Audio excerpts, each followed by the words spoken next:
Buenos días. Vamos a dar término a la clase de errores innatos en metabolismo y vamos a hablar sobre el tamiz metabólico y algunas de las enfermedades que detecta.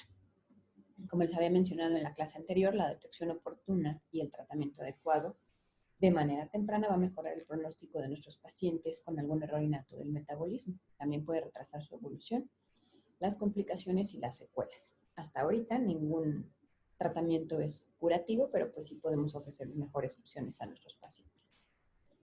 El tamiz metabólico es un procedimiento preventivo que nos permite detectar enfermedades genéticas que van a causar daños irreversibles en los pacientes y que tienen un tratamiento oportuno. Nosotros no podemos hacer un tamiz si no tenemos cómo confirmar la enfermedad y cómo tratarla.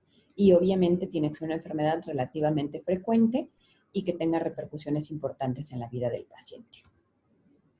El tamiz metabólico se debe tomar a todos los recién nacidos entre el día 3 y 7 de vida y se sugiere que sea 24 horas después de recibir la alimentación al seno materno, pues para que tengamos oportunidad de ver cómo reaccionan esas enzimas o esas proteínas que se van a activar después de haber comido. Y obviamente que el paciente no esté transfundido porque nos puede alterar el resultado. Por lo general se toma de estas zonas en el talón porque son altamente vascularizadas y es mucho más fácil tomar al bebé para podérselo tomar. ¿Qué tipo de enfermedades se ven en el tamiz metabólico? Pues son errores innatos del metabolismo y va a depender muchísimo del lugar en donde se haga. En México, por lo menos se tamizan 5 o 6 enfermedades, aunque hay laboratorios y hospitales que ofrecen un tamiz ampliado de hasta 75, 76 enfermedades. Podemos detectar problemas con aminoácidos, como la fenilcetonuria o la homocisteinuria, tirosinemia. Podemos detectar acidemias orgánicas, que nos van a dar un estado de acidosis persistente en los pacientes por distintas causas. Aquí vamos a ver exactamente, por lo menos las que se hacen en el sector salud. La primera es el hipotiroidismo congénito. ¿Por qué? Porque causa retraso mental y causa varias complicaciones neurológicas en el paciente. Entonces, entre más rápido se detecte, más rápido se le inicia levotiroxina al paciente y su pronóstico es muchísimo mejor.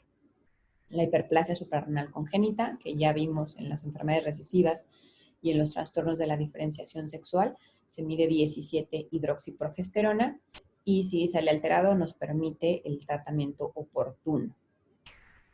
Galactosemia y ahorita la vamos a ver, fenilcetonuria, igual ya lo platicamos en las enfermedades recesivas, que puede producir retraso mental por el acúmulo de metabolitos en el sistema nervioso central. Fibrosis quística, que también es recesiva y nos puede producir problemas pulmonares importantes. Y por último, la deficiencia de glucosa 6-fosfato deshidrogenasa, que también ahorita vamos a ver. La galactosemia, pues es una enfermedad que se va a dar porque el metabolismo de la galactosa está alterado. Tiene una incidencia de 1 en 40,000 a 60,000, dependiendo mucho de dónde hagas tú el tamizaje o de la población, y tiene una herencia autosómico recesiva. Entonces, si nosotros recordamos, aquí tenemos la galactosa, nosotros no podemos metabolizar galactosa o no podemos obtener energía a partir de la galactosa que se encuentra generalmente en la leche, aunque hay otros alimentos. Entonces, esta galactosa tiene que deshacerse, se le tienen que ir quitando componentes para eventualmente llegar a ser glucosa y entonces sí poderla utilizar. Sea que la utilicemos para energía o sea que la llevemos a almacenamiento con glucógeno. ¿Cuál es la alteración? Pues justamente estos pasos. Dependiendo de cuál sea la enzima que tenemos deficiente, va a ser el paso que no podamos cubrir y al final de cuentas tengo un acúmulo de galactosa y tengo una falta de glucosa. El cuadro clínico es muy heterogéneo. Vamos a hablar de la más frecuente, que es la deficiencia de GALT, que es la galactosa 1-fosfatoridiltransferasa, y hay más de 165 mutaciones definidas. En México también ya tenemos un estudio del tipo de mutaciones en el 71% de los casos. Entonces, incluso estas mutaciones se buscan, en el tamiz metabólico se hace la determinación. Si sale alterada, se hace una segunda determinación. Si vuelve a salir alterado, se hace el estudio molecular, que es el confirmatorio, y se buscan las variantes más comunes en México. Las dos primeras son las más severas porque es ausencia completa de la actividad enzimática. Y tenemos una clasificación dependiendo de las manifestaciones. La galactosemia primaria o secundaria, que obviamente esto no lo vamos a detectar en el tamiz metabólico, nos vamos a ir hacia la primaria. Por deficiencia de GALT o GALE, que son las 3 enzimas que vemos acá, que pudieran estar alteradas en este metabolismo. La galactosemia tipo 1 es causada, como les dije, por GALT, la deficiencia de galactosa 1-fosfatodietiltransferasa, y puede ser clásica, puede ser clínica o puede ser bioquímica. Clásica es cuando tengo el niño con las manifestaciones típicas que ahorita vamos a ver, y bioquímica es cuando solo está alterada en el tamiz metabólico, pero clínicamente no tengo ninguna repercusión. Y eso se le conoce como variante Duarte. Es una variante muy común en México. Entonces, a veces sale el tamiz alterado y te mandan al paciente, pero si tiene la variante Duarte, la verdad es que no le va a traducir ninguna repercusión clínica. La tipo 2 es por deficiencia de galactosa sinasa, que es GALC, y la tipo 3, deficiencia de galactosa 4-fosfatoepimerasa, que es GALE. Existe guía de práctica clínica por el IMSS y CENETEC sobre el manejo, el diagnóstico de estos pacientes, y estos diagramas de flujo son justamente de esa guía de práctica clínica. Entonces, tú haces el tamiz neonatal. Si la galactosa total es mayor de 10, tienes que localizar al paciente para hacerle el segundo tamiz. Si es menor de 10, es un niño sano, informas a los papás y se acabó. Si haces el segundo tamiz y sale normal, menos de 10, igual. Es un niño sano, fue un error, un falso positivo y termina ahí la historia. Pero si vuelve a salir alterado en más de 10 miligramos por decilitro, tiene que valorarlo un pediatra y tienes que confirmar el diagnóstico molecular. Si las pruebas son normales, descartas la enfermedad y es un niño sano. Pero si tenemos una alteración, tienes que identificar cuál es la alteración para saber cuál podría ser el cuadro clínico del paciente. Si galactosa está elevada, tenemos acá deficiencia de GALT, pues es una galactosemia clásica y das tratamiento y control. Si GALT acá está normal, pues es un GALE. Si tienes también la lactosa 1-fosfato elevada y la galactosa elevada, es GALE. Si glucosa 6, galactosa elevada, galactosa 1-fosfato y GALT normal, es una probable GALT. Y tienes que hacer estudios especiales con estas porque pueden desarrollar otras manifestaciones como cataratas y dar seguimiento y control. ¿Cuáles son esas complicaciones que tienes que darle manejo? Valoración de daño hepático, alteraciones en el desarrollo psicomotor, como en el lenguaje o el coeficiente intelectual, valoración por osteopenia y osteoporosis, valorar si hay presencia o no de catarata y eventualmente cuando son más grandes de insuficiencia ovárica. ¿Okay? ¿Qué tratamiento tienes que darles a estos pacientes? Pues la sustitución de la leche materna por proteína aislada de soya. Tienes que restringir la dieta de galactosa y puedes dar nutrimentos especiales con aporte de calcio, fósforo, potasio y vitamina. Normalmente esto ya lo valora pediatría o un gastronutrición para darles este seguimiento correcto a los pacientes. Aquí vienen los hallazgos. Normalmente estos pacientes tienen daño hepatocelular hasta en el 89%, que se va a manifestar con ictericia, hepatomegalia, pruebas de función hepática normales, puede haber trastornos de la coagulación y ascitis. Intolerancia a los alimentos, por eso es importante el tamiz después de las 24 horas de haber comido. Pueden tener vómito, diarrea o que no quieran alimentarse.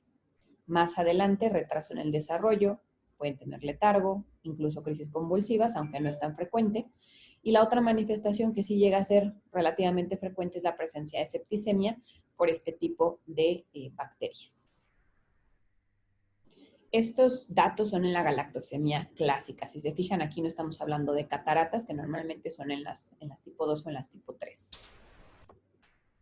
Y la misma guía de práctica clínica te orienta sobre los alimentos que tienen galactosa. Entonces aquí hay alimentos que sí están permitidos y aquí los que no están permitidos. Difícil llevar una alimentación así cuando uno tiene una patología, pero es importante si queremos evitar los problemas hepáticos. Y la deficiencia de glucosa 6-fosfato deshidrogenasa también se diagnostica de forma frecuente, suelen haber muchos falsos positivos y es una anomalía en el eritrocito. ¿ok? Es la anomalía más frecuente del eritrocito, que genera una anemia hemolítica y tiene una herencia ligada al cromosoma X. Esto es importante porque a veces nos mandan a los pacientes positivos en el tamiz y son niñas. Entonces estamos hablando de una herencia ligada al X, pues es menos factible, ¿no? Si es un niño, sería mucho más probable que la pudiera tener y que pudiera tener manifestaciones. En México hay más de 19 variantes descritas, 19 mutaciones. ¿Y cuál es el problema? Nosotros aquí tenemos que abordar la vía de las pentosas, que a partir de glucosa tenemos que transformar a glucosa 6-fosfato y después 6-gluconato para poder obtener energía. Esta es la forma de cómo obtiene energía el eritrocito. Entonces, si yo tengo un problema en cómo se transforma o en la glucosa 6-fosfato deshidrogenasa, que es la enzima justo de aquí, pues voy a tener afectado la producción de energía en el eritrocito. Esta vía permite que las reacciones de oxidorreducción se lleven a cabo en distintas células y el eritrocito depende, como les decía, exclusivamente de este mecanismo para obtener energía.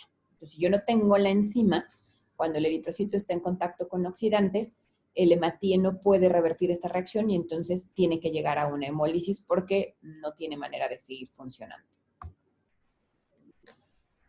Hay 5 clasificaciones dependiendo de la actividad enzimática. Hay 2 severas, una moderada, leve y sin ninguna manifestación. Si se fijan aquí las severas, no hay enzima, entonces la anemia hemolítica es importante. En esta otra severa es menos de 10% de la actividad enzimática, entonces tenemos mucha anemia hemolítica. Moderada y leve, pues incluso podemos llegar a tener hasta 60% de lo normal. ¿Okay? Y las 2 variantes más comunes son la variante del Mediterráneo y la variante A-. Nosotros caemos acá por el tipo de población y por lo general son de clase 2, entonces es relativamente severa. Con hiperbilirrubinemia neonatal vamos a ver a niños ictéricos y puede llegar a ser incluso severa que requieras transfusiones o exosanguíneo transfusión, que es cambiarle totalmente la sangre a ese bebé. Hemólisis con ciertos medicamentos, ¿por qué? Porque expones al eritrocito a oxidorreducción y favismo, que esta es no poder, o más bien hacer hemólisis cuando consumimos productos como las habas. También hay guía de práctica clínica debido a la frecuencia, ya que es una enfermedad que se incluye en el tamiz, y te dice cómo actuar. Si el resultado del tamiz es negativo, bueno, pues realmente si el niño tiene anemia, pues debes de sospechar que pudo haber sido un falso negativo. Si tu sospecha es muy, muy importante para pensar en una deficiencia de glucosa 6-fosfato, deberías de repetir el tamiz. Si vuelve a ser negativo, el niño es sano. Pero si el resultado es positivo o aquí en tu prueba secundaria es positivo, tienes que determinar la función enzimática para que puedas entender o puedas saber qué tipo de severidad tiene, y si no tienes cómo hacer la actividad enzimática, puedes pedir el estudio molecular. Después de establecer la variante que tiene el paciente, tienes que, en base a esa variante, tienes que saber o tienes que darle a los papás la lista de alimentos o medicamentos que puede o no puede ingerir porque le provocarían hemólisis. Si no identificas mutaciones, pues tienes que buscar otra manera, ¿no?, de buscarlas. ¿Por qué? Porque las mutaciones son las que te van a permitir clasificar la severidad de la enfermedad y qué actuar vas a tener con ese paciente. Aquí también te pone cómo vas a interpretar el genotipo y la prueba enzimática en base a las variantes, cómo las tienes que clasificar y qué vas a hacer en cada una. Ya no nos vamos a detener en esto, ustedes pueden revisar la guía de práctica clínica sin ningún problema. Y estas son las variantes más frecuentes en México en distintos estudios. Realmente la primera, esa siempre se queda, es la que más van a encontrar y suelen tener una severidad moderada. Y aquí vienen los medicamentos que vamos a prohibir o que sí podemos utilizar dependiendo del tipo de mutación que tengan. Realmente casi todos son antibióticos o son medicamentos para matar bichitos, que por lo general no se utilizan en niños. Bueno, la sulfamethoxazol sí, pero la nitrofurantoína tal vez para infección de vías urinarias, pero por lo general no se usan en niños. Aún así, todo paciente debe tener esta listita para que sepa qué sí puede ingerir y qué no. Y que se le entregue a su pediatra o a su médico de cabecera para que no le vaya a dar estos medicamentos. Ok, y la ingesta de habas, ¿no? Producen ahí una oxidorreducción y cada vez que el paciente come habas puede ponerse ictérico. Entonces, si ya lo saben, simplemente se evita y pueden llevar una vida relativamente normal. Por lo general, cuando te llegan estos pacientes por detección del tamiz, no suelen tener muchas manifestaciones, ¿no? A lo mejor un poquito de ictericia, pero de ahí en más suelen no ser tan severas. Entonces, el resto de las enfermedades ya las habíamos platicado en clases anteriores o seguramente las van a ver o ya las vieron en sus clases de endocrinología. Entonces, pues vamos a considerar que esto es lo que tienen que saber sobre errores innatos del metabolismo. Nos vemos en la siguiente clase.